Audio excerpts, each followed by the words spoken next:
Shout out to Wrong Deck. Shoutouts to iTweety for being a... I don't think I would let my opponent re-choose. I'm a competitor at heart. These soft bleeding hearts. This is a competition for money for Troll and Toad's store, credit for boxes of BOSH. Millions of dollars. Not really millions, but you know what I'm saying. And they're back at RPS. Who won the original Rock, Paper, Scissors, though? I think it was Oblivion, right? I have no idea. I didn't pay attention.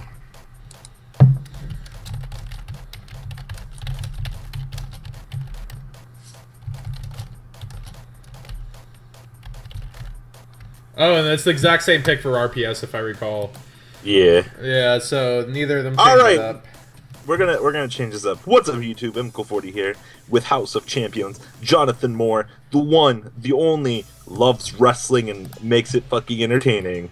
John Moore. And then, of course, me.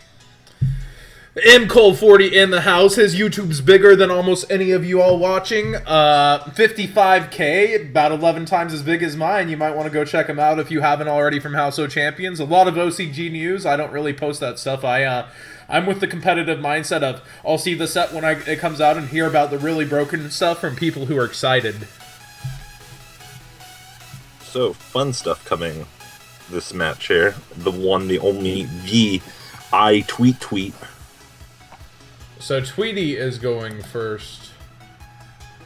It wasn't legal for the tourney. Oh, so his deck wasn't even tourney legal that he had selected, but it was up to Tweety to DQ him or not. And Tweety doesn't take no free wins. Ooh. Yeah, Tweety's well known for playing Infernoids. One of the well-known players. After seeing a lot of the Cosmo support and people just kind of giving up on the deck, I would put Infernoids ahead of Cosmo. Their inherent special summons from the grave are really, really strong when they happen. Just being able to not be negated by Infinity and just come out swinging. Swinging and house cleaning. Dankatron.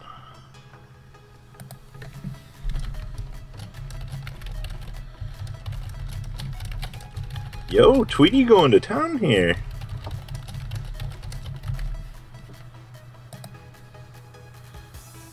Omega. Pierce kind of shaking his head at Infernoids here post BOSH.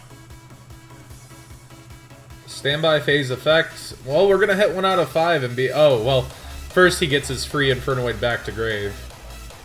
Yeah. Tour guide. Oh, so we might have Burning Abyss. So we might have the actual favorable matchup. You just hit your opponent with the you're playing this post BOSH and then you're playing Burning Abyss? Well, it might be the Salt because Infernoid, its best matchup is Burning Abyss. That's why it took Dallas. Yep, it is straight Burning Abyss. That's pretty big.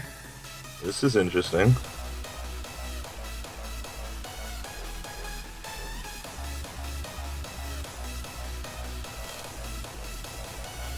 I think our very first feature round 1 was Speedroid Infernoid versus Burning Abyss.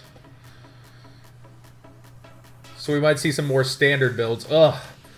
The skill drain Barbar mill. Barbar is never that good early, but it's good to have as an option. But against Infernoids, it's not good early because it can get removed. And there goes a win condition. Yeah. Wheel it, boys. Skill drain's gone. Full game. We can play. Yeah, we got rid of one ugly floodgate that rears its head at Infernoid. And I'd like to take a minute to point out that both of these decks are decks that get full value off of Twin Twister. Infernoid's, of course, not really caring what they pitch as long as it is an Infernoid, and even more value off the bigger ones. And then Burning Abyss getting full value off of every single card they can pitch, activating all of their effects. So he's going to try to hit this far for free, I believe. Risk it for the biscuit. I think I would have waited until well, it's not bad because Sir's going to also put damage, but I would have waited for him to show that he could possibly put a bigger monster on board than that Omega. Well, there would have been a Farfa mill anyways, but he revealed Farfa, so he actually couldn't have used that Farfa effect either. And it doesn't look like he has a tuner, so like, now he can Acid Golem it if there's nothing in his hand. Yeah, I think I would have left it out. Oh, he's not going, he hasn't He might be used able to still go further here. Yeah, he hasn't used Barbar yet.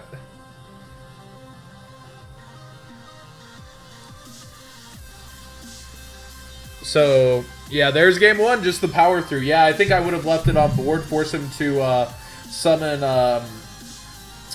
and of course, I'm not in Tweety's position. I'm not thinking, you know, whatever I can do, but it's... I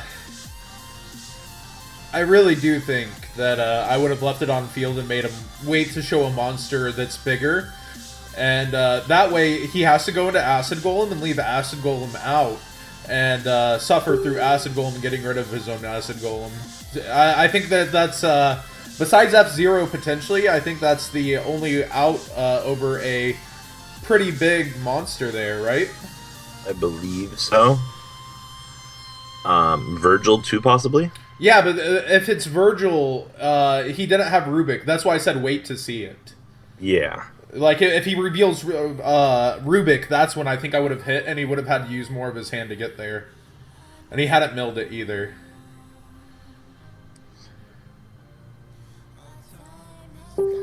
I mean, no, you're definitely right. Now... we have Mr.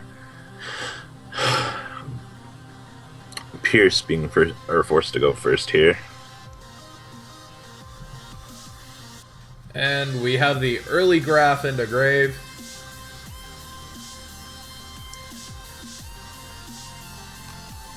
Tribute the Skarm probably for... Yep, there's Vanity's Fiend. Ugh. Gotta hard out that. And there's a back row with it. And most Burning Abyss aren't playing discard traps besides Twin Twister, which isn't a trap. But obviously a discard something. And, ooh, MST to start.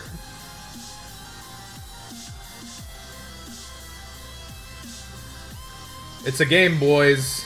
Ah, there's Skill Drain. Raiden Mill 2. Let's see what we can get going here. Nothing. And there's one Infernoid, but not the one you want to see sent. Yeah, if he can get to a Decatron, actually, that's what he wants to see. A Decatron would allow him to send Hammerdick, which right there, and enable him to just power through that Vanity's Fiend.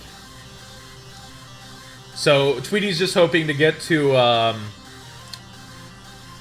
Oh, and there's that full value Twin Twister with a Skarm. Oh, it's ugly. He had another Skarm. Ugh. I really don't want to see things like this. Well, this is what makes it really just so potentially powerful.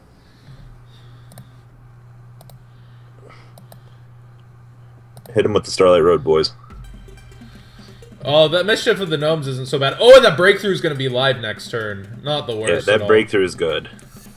Yeah, so we know Tour Guide and X, so he's going to be getting a full value Skarm Search. But I imagine Tweety's actually going to leave this Fiend up until he can kind of go full power through him. Yeah, it's definitely good that he's got that. The only question is can McNaughton here draw into traps faster than Tweety can get into game? And that Farf is also a pretty good set preventative.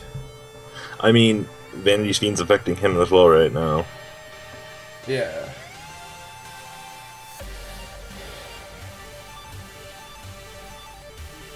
So what kind of dream do we have right now from Tweety? Oh, he's going off this turn. Maxi. Say, ma, say. That's annoying. Well, he's still... This 2600 Behemoth, again, still has to be outed by either a Virgil or something else. And remember, things get pitched for costs, so you have the chance to disrupt before they ever get a chance to activate with, say, Samos on, say, like a Graph or a Skarm. So we may have an Iron Wall here set, and a careful Yeah, pass. So I'm guessing Iron Wall. It's Tweety's. I assume just gonna sit on the Seismos and just poke for a while. Well, that's definitely not ideal. That's you want to force your opponent's back rows if possible. And here comes Tour Guide with reactive traps is what we have to assume. No second breakthrough, no super brokenness from Tweety. I definitely think Breakthrough is one of the power cards of this format. It can stop Infinity in its tracks twice. It can affect multiple other things. Just, you know, free value to stop Ptolemaeus.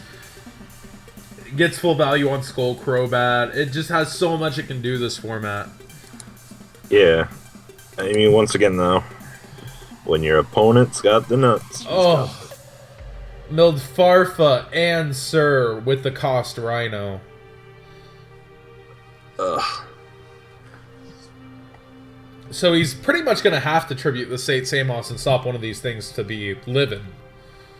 In the sense.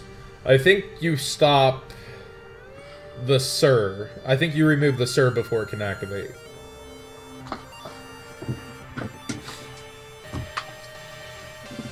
And Tweety not having a good time of it. So we're watching Burning Abyss crush through its best matchup, or worst matchup. Like, no double value through Breakthrough really did hurt though. Like, you really want to save that for Tour Guide if at all possible.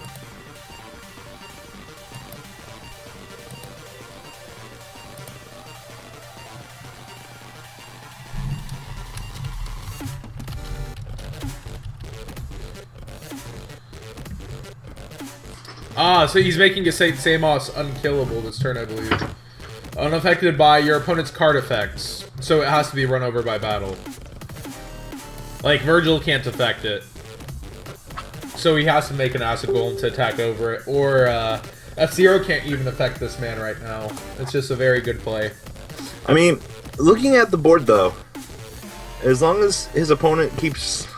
As long as he runs out of, BA relevant cards, and those two face downs aren't relevant. I mean, I'm sure Tweety has some sort of recursion now. I think and one's also, a bluff and one's relevant.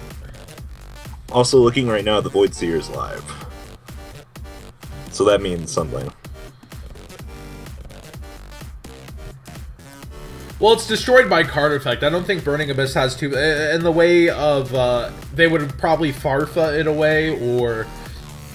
Virgil it away, so the Seer is no good anymore. I agree. Outskilled should be the title of this video. If, it would be a third back row on top of it, just not going Tweety's way. We have to hope it's like Twin Twister that man just drew. So he's gonna opt to try to remove this graph. So if none of those are Iron Wall, it's a decent position. Yeah, but anything active here. Yep, anything at all. And Tweety just... Oh. Well, that Fire Lake, it's not going to get to destroy Seer. He can use the Seer here and protect, and that's what he opts to do. And if he wants to use this graph effect, he's still going to get to attack and remove one of these other back rows. Oh, Iron Wall, so nothing's going to be getting removed. So he could tribute... I'm pretty sure banishing is a cost. I could be wrong here. I might be wrong. Just my bad Yu-Gi-Oh sense. You mean Sate Samos's effect banishing? No, not that. The Seer. Yeah, the Seer goes through, no matter what.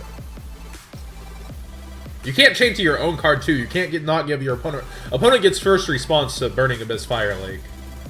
So like what he's stopping is Sate Samos. Sate Samos can tribute and stop the graph right here if he no Seer works. Seer it definitely works.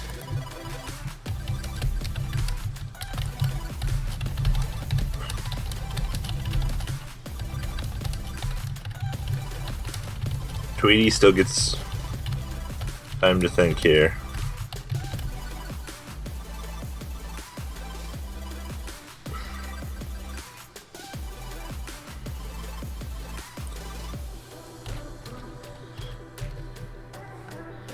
I'm gonna tell Tweety to rechat. Oh, he's tributing Say-Simus to banish. That was his overall plan. Oh, so because so he's gonna get to keep the Seer for future in case he can get rid of this. And he's gonna destroy his own good and evil, get back. And so no graph, just assert, and a simplified game state of 3 cards versus 3 cards. And now he's got an auto wall.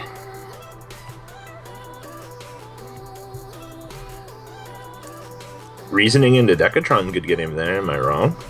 When you all are saying Seer can't be used, the thing is, like, when his opponent activates Fire Lake, if Tweety wants, he can be the first to activate a chain to that Fire Lake.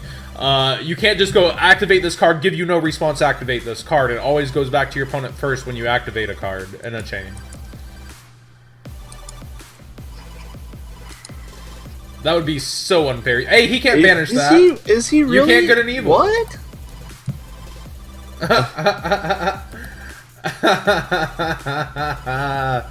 Wow. I love cheating with Iron Wall. I've seen this at regionals a lot too, so people forget their own Iron Wall stops certain things in Burning Abyss. They're like, this stops nothing in my deck, it's so good against this deck.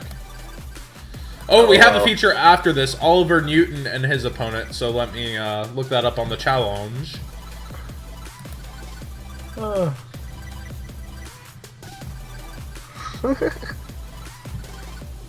What is life?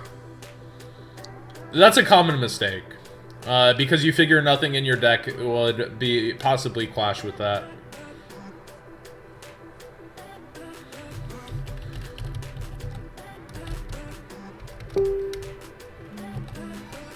The Dinkatron. And a strike. Ugh. Oliver Newton, my bad. These are the things that you don't want to see. Oh, Oliver Newton's undefeated, so we have an undefeated feature match coming up. Sweet.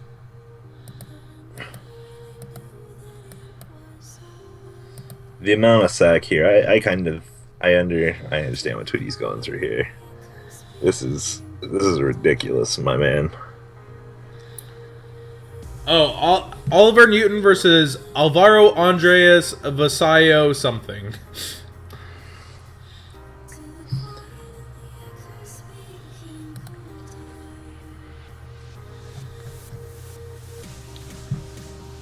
Meljarejo. So we'll put Alvaro in 3rd and 4th facing each other. That's odd.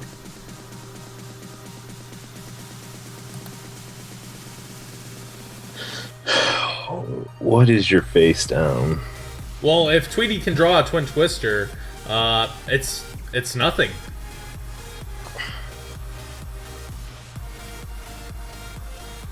Twin Twister is the ideal card here.